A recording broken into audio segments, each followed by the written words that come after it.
This is how you can send WhatsApp messages for your hotel reservations. First of all, you can go to marketing tools, message templates, and create your message template. We already have a message template created here for reservation copy 2, and we want to send this message whenever we want to send a confirmation message for someone's reservation. Now, to actually send this message, we will go to automation flows, create a new flow, select the number that we want to send it through, which is this number in our case. We will select it. Now we will click on start from scratch. Awesome. We will find a trigger here. In the trigger, we will select the Webhook trigger. In the Webhook trigger, you will get a Webhook URL. Now you will use this Webhook URL with the hotel reservation software, and you will send data to this Webhook, the data that you want to use here.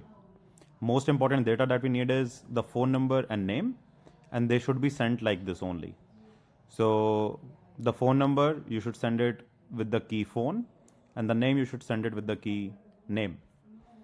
Now we will add the template here that we just created. So I will click on the plus icon, then click on WhatsApp, connect this with this message. I can just select it and drop it anywhere like this. I will click on this message here, send message, click on template, and then I will select the template. This is the template we just created. I will select this template. Awesome. Now, as we can see that we have few other variables in this template. The first variable is the media, and the media in this case is a document. So if you want to add a media that is the document, what we can do is we can send the document as a URL through the Webhook. So like we were using trigger.phone here for the phone number, for the document, you can send the document with the key document. So we will use trigger.document here. And this is the information that you're sending to this Webhook.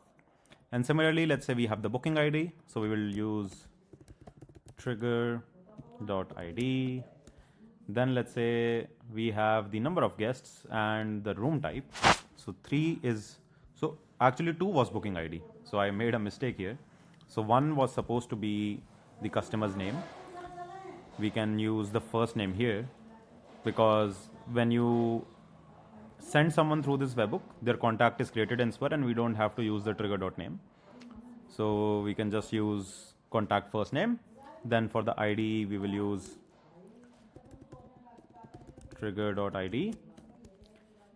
Then for room type, we will use trigger.room.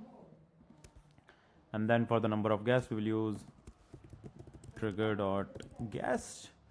Now this can be anything, that you are setting from your side. I'm just taking this as an example, and that's it. We don't have anything else here.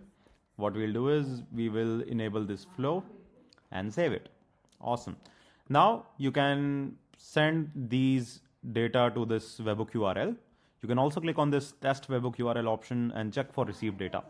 Sometimes what happens is the message will not go because you're sending the data, but you're not sending the phone or name in this format, right? So you might have to change that in your backend so that this message goes to the person. You can also, just change this here. If you're sending like phone_number, you can just change it here. But yeah, you have both these options.